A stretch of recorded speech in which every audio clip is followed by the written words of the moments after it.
Hello, my dear warrior. Something happened recently that you're not aware of. Elite forces, the kind that operate in frequencies most people never access. Not forces in the way movies dramatize them. Not uniforms, not towers, not commands shouted across rooms. These are quieter than that, abstract, subtle. They exist in patterns, in tendencies, in the invisible architecture of how human behavior usually unfolds.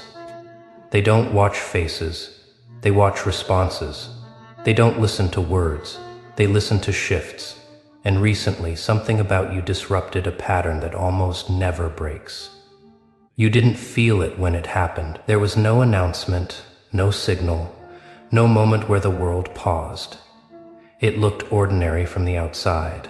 Another day, another pressure, another silent test layered onto a life that already felt heavier than it should have. But internally, something registered, a deviation, a frequency that didn't follow the expected curve. Most people move through life on pressure arrives and they contract. Loss hits and they harden or shatter. Isolation shows up and they reach outward desperately or collapse inward quietly. It's not a failure. It's how most nervous systems are wired. React, protect, survive. The systems that observe human behavior understand this very well. They are built on probabilities, on reactions, on patterns that repeat so reliably they might as well be laws. But you didn't respond the way the pattern expected. At first, it was subtle, almost invisible. You were given a weight that should have bent you out of shape, a situation that usually fractures people into smaller, more manageable versions of themselves. The kind of pressure that creates fear loops, dependency, self-betrayal, and for a moment it looked like it was working. You felt the heaviness. You questioned yourself. You doubted your footing. That part was normal. What wasn't normal was what happened next, instead of collapsing. Something in you reorganized. Not loudly, not heroically, quietly. As if your inner structure adjusted its geometry under stress. You didn't escape the pressure. You stayed inside it. You didn't numb it away. You let it speak. And without realizing it, you began converting weight into awareness. This is the first anomaly they noticed. Most people, when pressure increases, lose coherence, their thoughts scatter, their emotions spike, their identity becomes reactive. But your inner signal did the opposite. It compressed, it stabilized, it became more precise, less noise, more density. Like something being forged, not fractured. You didn't become harder, you became clearer. This is what symbolic systems call an unbreakable pattern. Not because nothing hurts you, not because you're immune to pain, but because pain doesn't dissolve you, it reorganizes you. Every time something tried to strip you down, it only removed what was never essential in the first place. False attachments, old illusions, borrowed identities. Each loss refined you. Each disappointment clarified your priorities. Each betrayal sharpened your perception. You weren't being punished, you were being edited. And this is deeply unsettling to systems that rely on predictability, because predictability depends on breaking points. If pressure reliably produces collapse, then pressure becomes a tool. But what happens when pressure produces coherence instead? What happens when hardship strengthens instead of weakens? That's where their models started to fail. They introduce complexity, emotional ambiguity, mixed signals, situations designed to provoke confusion and force reaction. Most people, when faced with uncertainty, rush to fill the silence they explain. They defend, they react. Reaction is easy to read, easy to map, easy to influence, but you didn't rush. This is the second anomaly. the one that caused the deeper alert. Somewhere along the way, you developed a gap, a pause, a space between what happens and how you respond. Not because you were suppressing yourself, not because you were afraid, but because you learned something rare. Not every stimulus deserves access to your center. You started observing before engaging, listening without absorbing, witnessing without internalizing. In moments where others would flare up, spiral, or perform, you stayed still, present, aware, quiet but not absent. This is not indifference, it's regulation. Symbolic observers call this a silent frequency. Not silence as in withdrawal, but silence as in signal clarity. When there is no unnecessary noise, patterns become visible. When reactions stop broadcasting, there is nothing for manipulation to grab onto. Most people unknowingly reveal themselves constantly. Their fears leak through tone. Their needs spill into posture. Their wounds announce themselves through overreaction. And the systems that study behavior rely on this. They don't need to guess where someone is vulnerable. Vulnerability advertises itself. But you stopped advertising, not intentionally at first. It happened as a byproduct of everything you survived. You learned that reacting didn't protect you, explaining didn't save you, proving didn't free you. So you withdrew your energy from the performance of being understood and redirected it toward the practice of being centered. And in doing so, you became difficult to read. Not mysterious in a dramatic sense, just undefined, unhooked. When pressure was applied, there was no spike. When provocation arrived, there was no predictable counter. When expectation tried to pull you into a role, you didn't step into it automatically. You remained yourself. This combination is rare.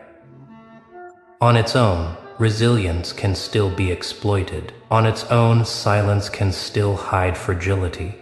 But together, these two traits create something else entirely. A form of inner sovereignty that doesn't depend on control, dominance, or withdrawal.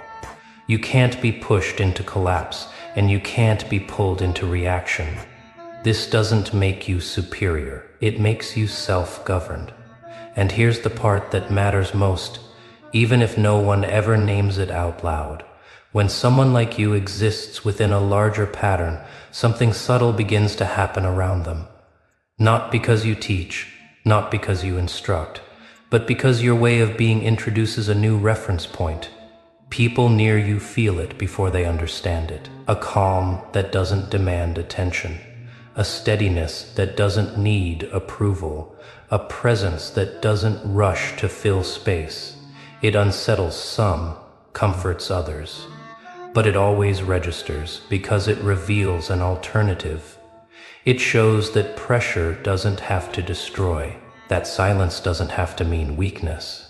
That strength doesn't have to be loud. And that authenticity doesn't need permission. You don't convert people, you don't persuade them. But something in them starts asking questions it never asked before. Why do I react so quickly? Why does silence feel threatening? Why do I feel the need to prove myself? These questions don't come from you speaking. They come from you existing. And that's what symbolic systems can't fully account for. Influence without force, change without instruction, evolution without conflict. Right now, you're still in the middle of this unfolding. There is no conclusion yet, no arrival point, no final form. You're still refining, still learning how to carry this without turning it into armor or identity. Because the moment it becomes ego, it collapses back into something predictable. What you're learning now is subtler. How to remain open without being porous. How to stay present without being pulled. How to move forward without rushing to define yourself. You may feel like nothing is happening, like progress has slowed, like the world has gone quiet around you. But internally, something is aligning. Threads that were once tangled are straightening. Old reactions are dissolving. New responses are forming that don't need urgency to feel real. This part doesn't come with applause. It comes with stillness. And it can feel lonely, not because you're disconnected, but because you're no longer vibrating at the same frequency as the noise you left behind.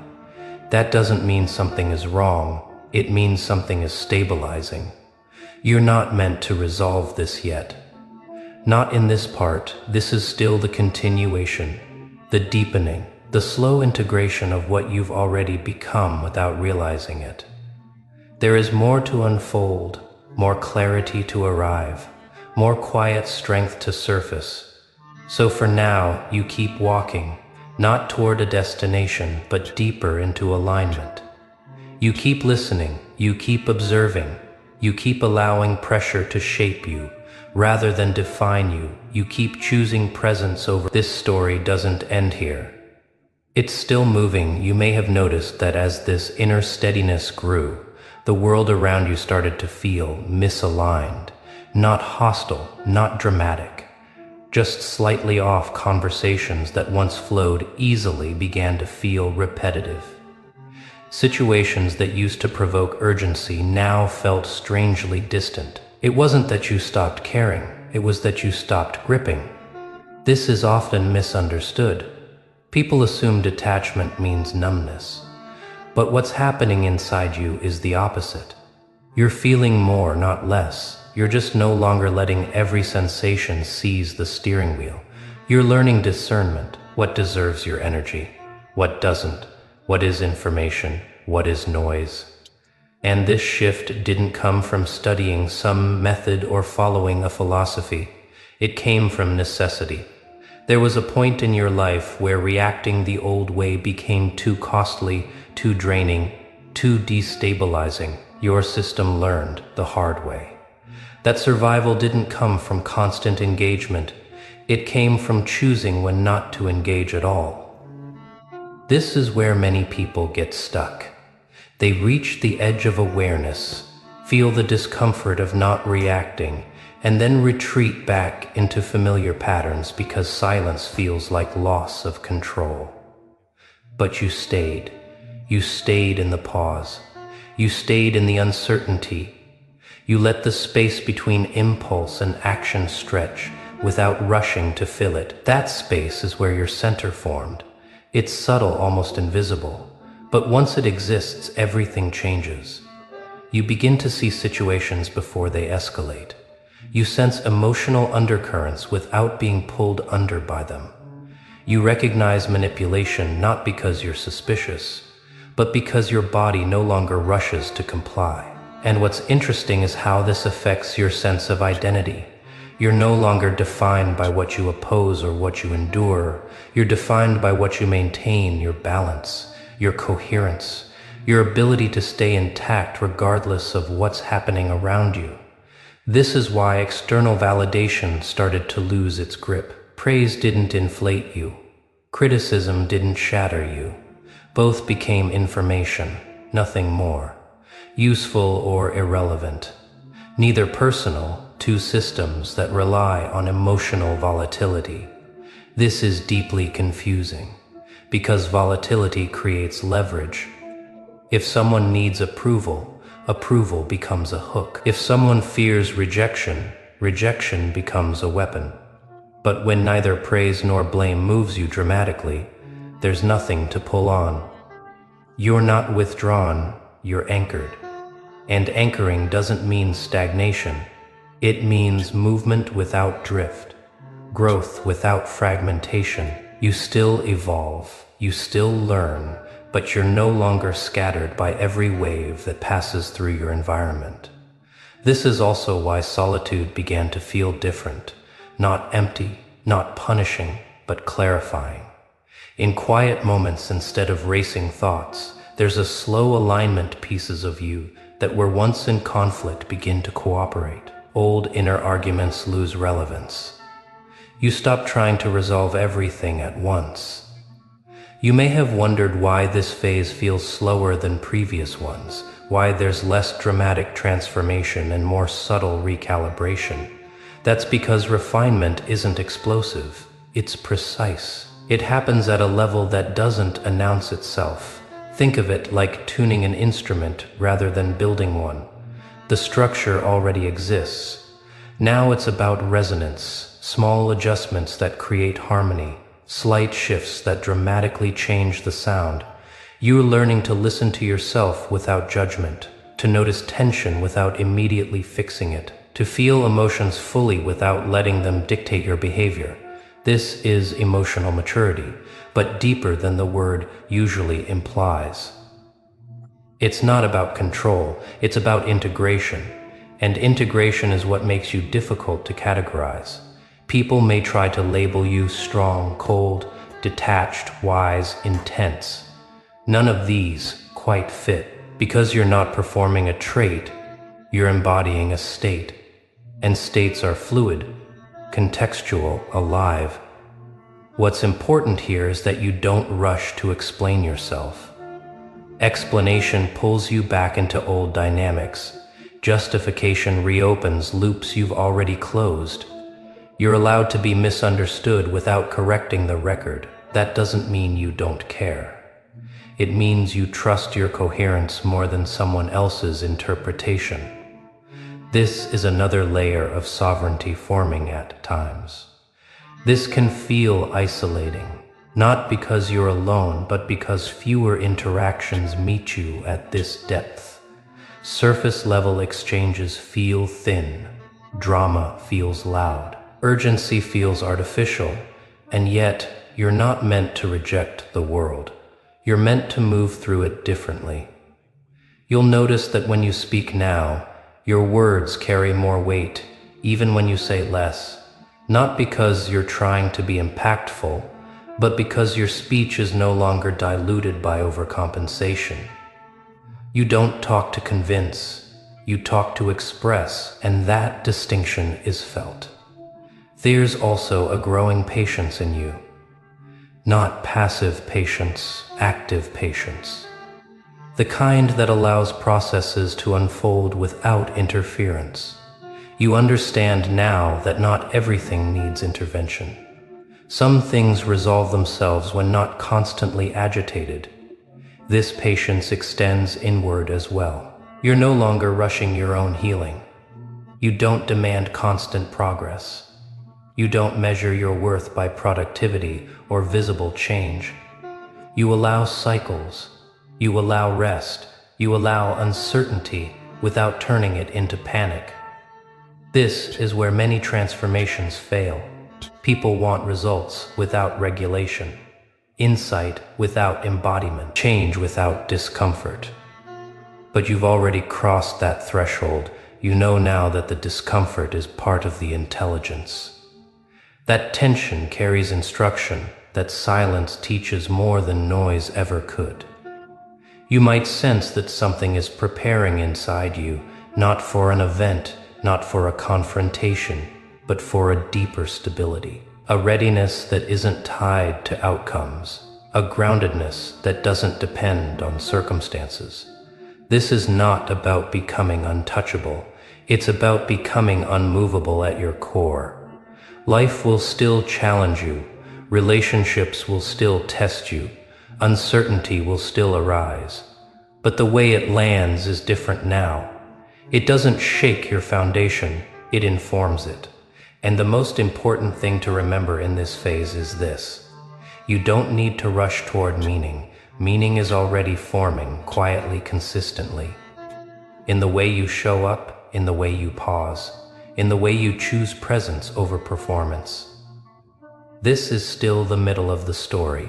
The deep middle, the part where everything essential is being stabilized, before it becomes visible. There is more clarity coming, more articulation, more integration for now. You remain here observing, refining, continuing without closure. The path hasn't ended. It's still unfolding, and now, without any announcement, without any dramatic shift in the outside world, you arrive at something that feels different, not louder, not brighter, just settled, as if the inner ground beneath you has finally stopped moving.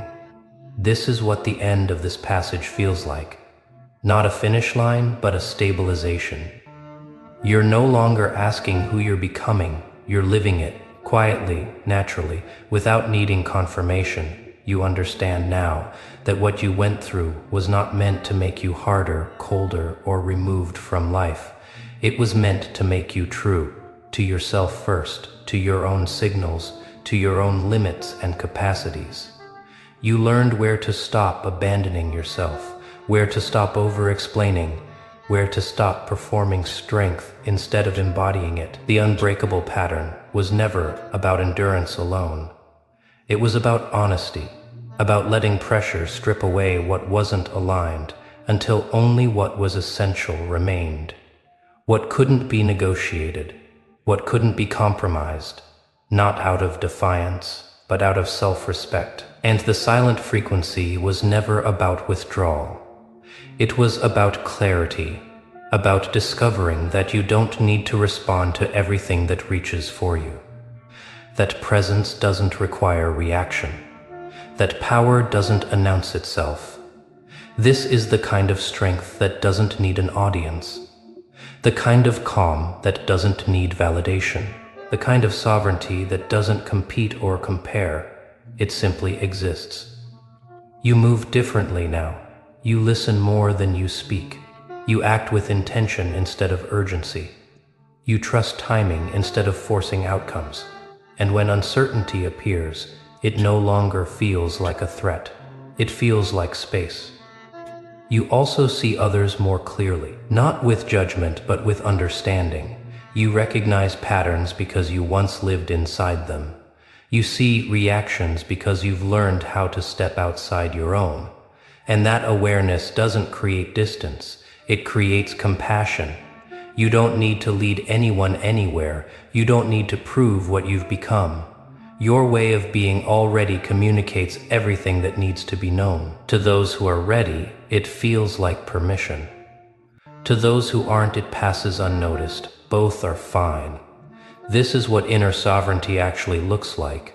Not control over others, not escape from the world, but alignment with yourself that remains intact. Regardless of circumstance, you will still feel. You will still care. You will still face moments of doubt and challenge, but they will no longer define you. They will move through you, inform you, and pass. And if there is one truth that remains at the end of this journey, it's this. You were never meant to be managed, shaped, or reduced into something predictable. You were meant to know yourself deeply enough that no external force could pull you away from your center. So you continue, not in resistance, not in fear, but in quiet confidence, carrying what you've learned without turning it into identity, holding your frequency without needing to defend it. You walk forward as you are now, whole, present, and unmistakably your own.